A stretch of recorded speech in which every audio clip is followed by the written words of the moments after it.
A very warm welcome to you wherever you are watching us from. This is Dalsan TV. My name is Abdulrazak Ali, and today we are privileged to have Ambassador Nathan Mugisha of the Ugandan Embassy.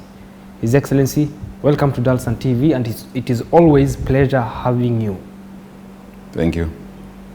Now, His Excellency, I'll start off by asking, could you provide a brief assessment of the diplomatic ties between Somalia and Uganda, highlighting key areas of their cooperation and collaboration? Thank you. My name is Ambassador Mugisha Nathan. I'm the Deputy Head of Mission. So let's take it off from there. In the areas of cooperation that we have already signed, first of all, we signed the cooperation agreement in 2016. That opened areas of cooperation with defense, which we have signed already an agreement, trade, and those were concluded last year in August. And we submitted, as Uganda submitted drafts to the Somali government for immigration, education, and we are yet to finish the issue of labor. That is still yet to be discussed, where the two communities could benefit. Both the Somali and the Ugandans would benefit from either countries. In Uganda, the Somalis are free to work on no condition. We have an open policy for the refugees. So including the refugees, they do work. Yes, they work freely. No, they don't need any document. They compete like any other. We share all the resources we have. They go to school, we charge the same prices. If it is private schools, they go to hospital, share the same resources. We share there like at home. And we have already 16 prominent Somali companies which are doing very well for themselves and for the Ugandans. His Excellency, as one of the troops contributing countries to the African Union Transition Mission in Somalia, ATMIS, how crucial has the involvement of the Ugandan People's Defense Forces, UPDF, been in stabilizing Somalia, especially considering their frontline role? We have the first contingent arrived here in March 2007, and you know they were received here with bombs. On landing, they were welcomed by bombs, both at the airport. You know, the first Hiroshima airplane that was bringing the logistics was hit. Luckily enough, it landed, and they managed to pull out the equipment, but the aircraft was destroyed. At the seaport also, we were welcomed by bombs. So it was a landing that was really opposed. But thank God, everything went well, because the mission had already been sanctioned and approved by the African Union, the Peace and Security Council, and the UN. The formation of AMISOM. That was AMISOM. It has been approved by the Peace and Security Council of the African Union and approved by the UN Security Council. And approved by the parliament by then, the Somali parliament of the transitional federal government. They are the one who requested. So the first contingent came which relieved the Ethiopian forces that were there. And since then we were based at the airport, Harane, seaport, parliament, and Vira, Somalia. We recall that time when Maka Mukarama was the dividing point. One side was under the opposing forces, and the one side was under the government. Until now, after the Ethiopians went, now the heat turned on AMISOM. very few soldiers. We started gradually working with the Somali transition government soldiers until they started growing in numbers and cooperation until we struggled up to 2011. We were able to liberate the entire Mogadishu town in August 2011. So there has been a good coordination, a good rapport between SNA and UPDF. We have been able to cover a lot of ground from here to Baidogle, about 190 kilometers, up to Barawe, 240 kilometers. I think we also went up to Baidoa until when we started sectorizing the work between the Burundi and Kenya, which had just joined in 2012, and then eventually the Djibouti and the Ethiopians when they eventually came back. So we now, the forces grew bigger and eventually got the police. So there has been a very close relationship between the troops, but also between the leadership at the political level, between the Uganda government and the governments that followed. After Abdullah Yusuf, we went to Sheikh Sharif. After Sheikh Sharif, we went to President Hassan Sheikh Mahmoud, then Famajo, and then back to President Hassan Sheikh Mahmoud. So we have been holding a very close rapport, a close relationship, and we appreciate the Somali people for hosting us for all this time. We have not had any major friction. We have respected the culture, we have respected the people. We did our best, especially on the areas of humanitarian intervention. We shared our drugs, we shared the food, we shared water, everything we had, including electricity for the neighborhood. So we have, I think, on the humanitarian side, we did more than 100%. And then security, I think we recovered Mogadishu, handed it over to the government. It was stable. A number of elections have taken place without major threat, and we hope even the areas which we are in now have a semblance of peace. Yeah, that's briefly what I can say about our relationship with the government since that time. A lot of progress has been done, but there is a lot of work yet to be done if we have to gain stability, total stability for the areas that we hold. And we appreciate the Somali government has got a national stabilization strategic plan, very good document, which we hope could help contribute to the stabilization of Somalia, if that document can be implemented, because it covers most of the area of stabilization and transformation into stability. That is a very good document. I would recommend that all peace-loving people in Somalia, especially those, the elite in the leadership, should read. And this is under the Ministry of Interior, and we see how best we can, where we are in the implementation of that document. It can be used as a gauge to know, are we moving ahead properly, or it could be a good roadmap that we could use towards further stabilization from where we are. And we appreciate, for example, you can see the result, that now we have SNA able to work with the people and able to stand on their own, liberate a lot of ground in Hirshabelle, now in Galmudug. I think this is a positive sign of our achievements, one of the landmark achievements that we have. How we found SNA, how it is now, there is a difference. Yeah.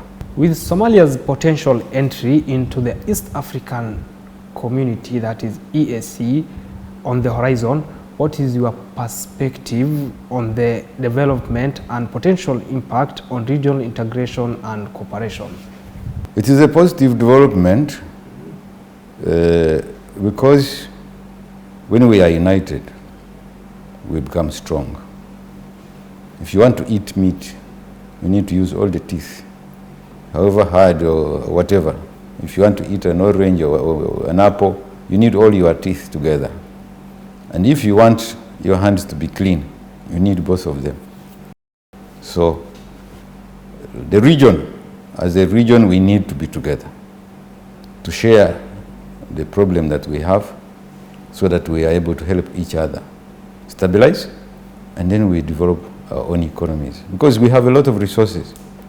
If you check, Somalia is a very big country, has a lot of resources, but it is also vulnerable because it has the longest coastline, 3,333 kilometers coastline. It requires a lot of money. There is a lot of loopholes. Anybody can come out, anybody can come in and monitored, and that creates a challenge to the security. So this cooperation of East Africa is good, but now we need to quickly study it and give a chance to the Somali government to join so that we can emulate, we can benefit from the resources, benefit from the positive sides of the cooperation, because together we can move. You can see the European Union is very strong because they are together. You can see even in the regional blocks, the ECOWAS, East African Community, together we can pull. Recently we applied for CECAFA to host the next tournament of the African Football Club, and we have won it as the region. If it was only one country, I don't think we would. Yes. But right now, we have won it, and we can compete favorably if we are together with the same voice. So together, we see the challenges we are faced with. All our countries have similar problems. But if we are together, we have a bigger voice in the international community. And it will help us to bargain. It will help us to get our fair share of our entitlement in the global world. In trade, in development. Look at the climate change. Climate change, Africa contributes very little, but we are suffering most. Most of the drought is affecting here, is affecting our countries.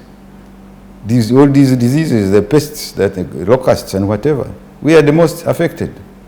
But we have very little voice to contribute to make sure we get fair share, for example, of the carbon money, so that our people can be helped to mitigate the climate change, and which is affecting the local people.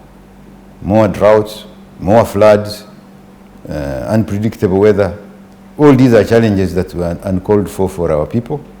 But in order to negotiate properly, we need to be as a bloc.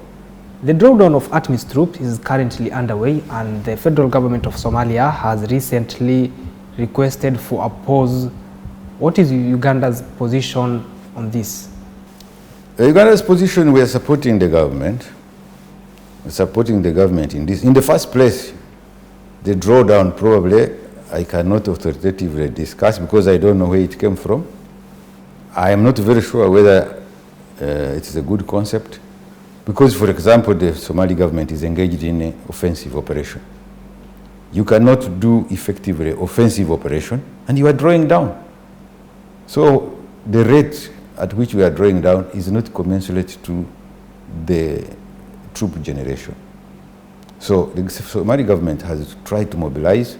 They have generated forces, but the challenge is they are engaged in two concepts that are conflicting. the concept of offensive against Al-Shabaab and the concept of drawing down. Drawing down, that means you are weakening, because ATMIS is holding some ground. It is creating some stability. So when you remove that stability, that means you are weakening the Somali government.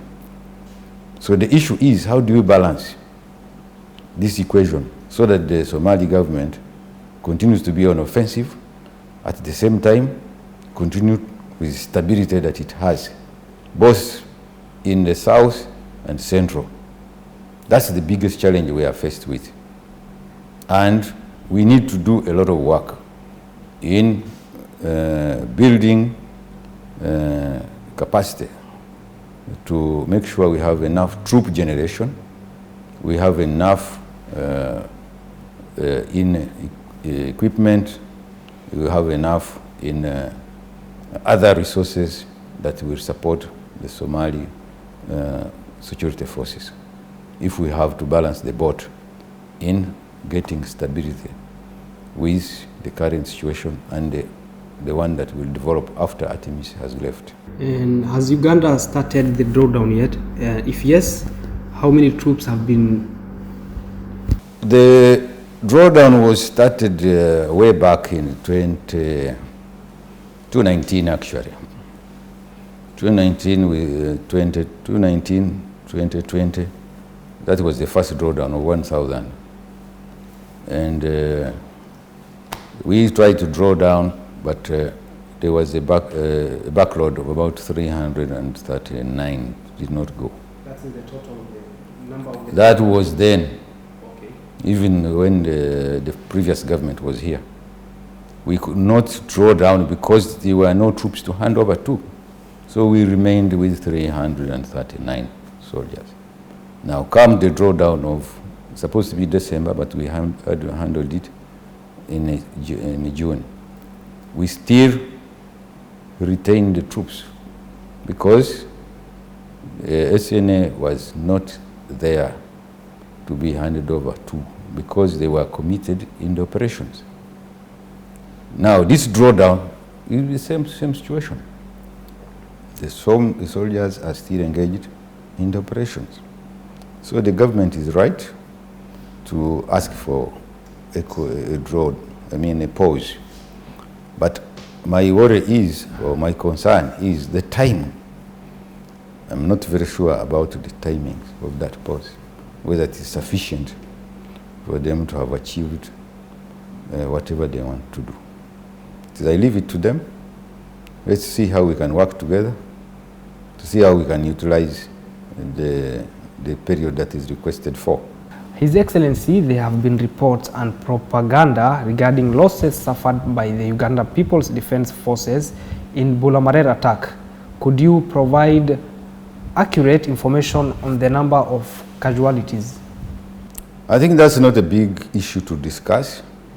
When you go in this kind of operations, there are risks, and we are prepared for those risks, physically and psychologically.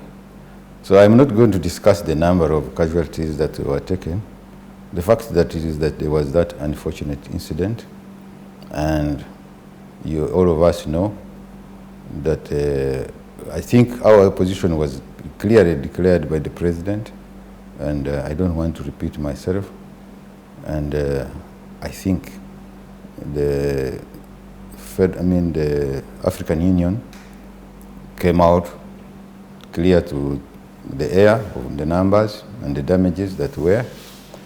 And let's hold it at that. Actually, should be answered by the force commander, because those troops were under command. The force leadership is there. We have the SRCC and the force commander. They can clear that position. As the Somali government is to gradually take over the security responsibilities to the federal government of Somalia, how many FOBs has the Uganda People's Defense Forces, UPDF, has so far handed over to the Somali National Army? I think we have handed over 3. We have handed over Jazeera, we had handed over Albao, We have handed over Mark Ayub. Yeah, so far. Kenya has announced that its indication to undertake a technical drawdown of its troops from Somalia by 2024. What is Uganda's stance on this timeline and the future of ATMIS? Well, we have a bilateral agreement between the federal government and Uganda.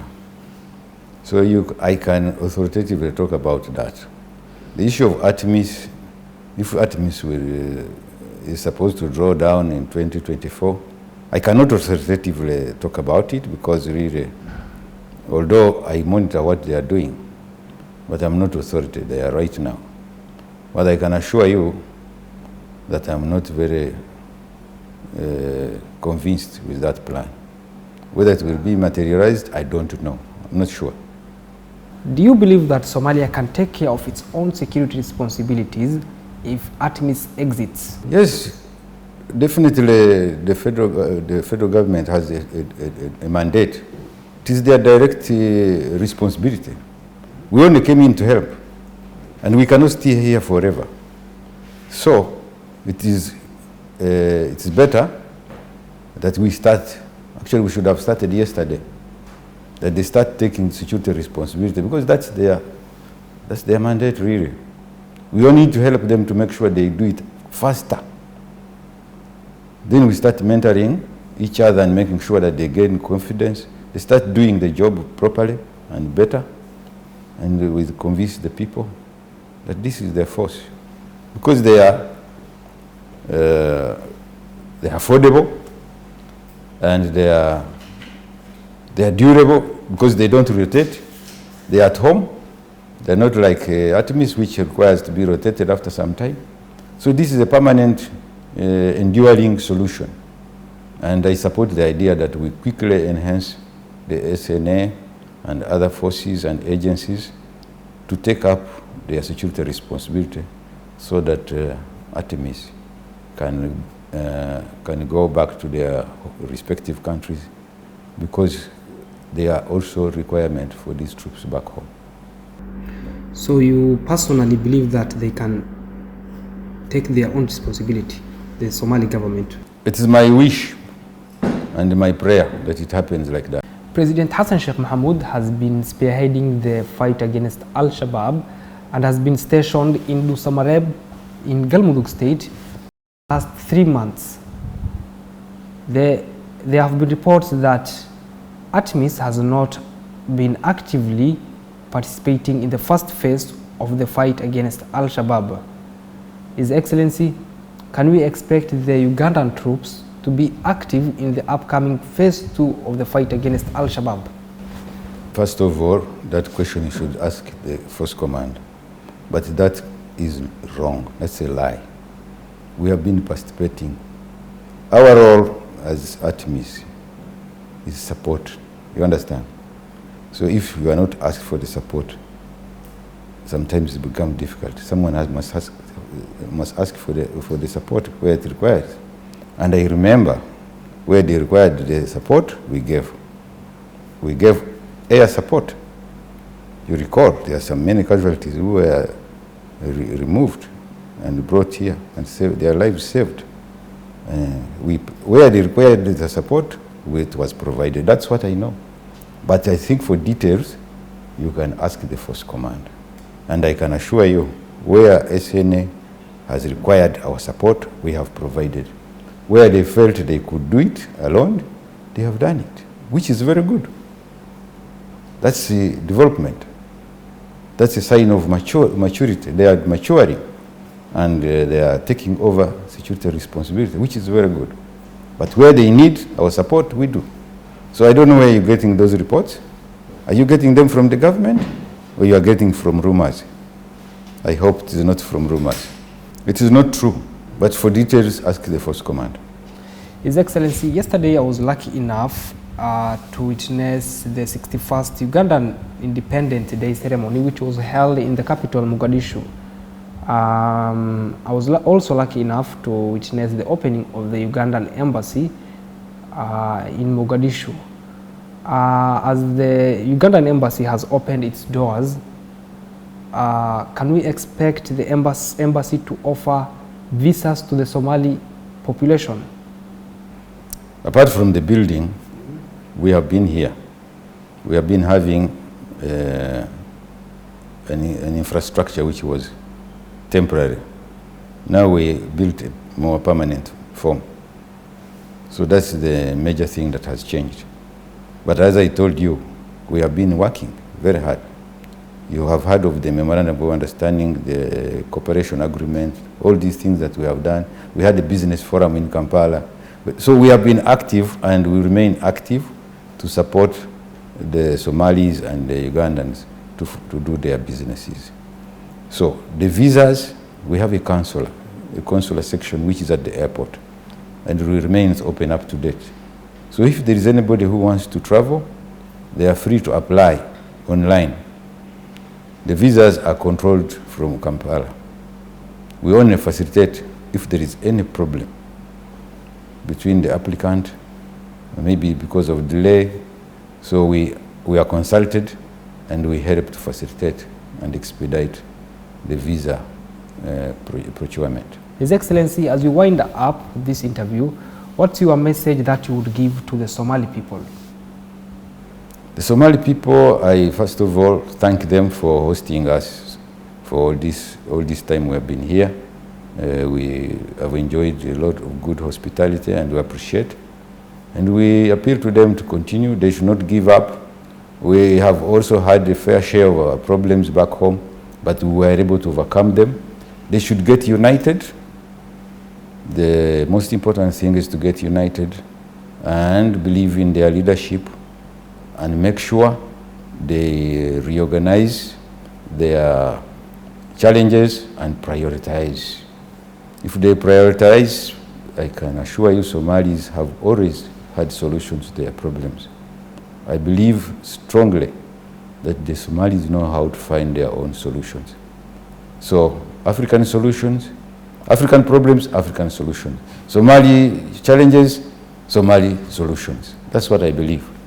You are very wise people, very proud, very strong, and very courageous leadership. And I believe they will always, if they put their heads together, resolve their differences, reconcile, minimize conflicts. The future is very bright for Somalia. Yeah. And that brings us to the end of this interview. My name is Abdulrazak Ali. Thank you for tuning in to Dalsan TV. His Excellency, thank you so much, and it's always a pleasure meeting you. Thank you. Have a good day.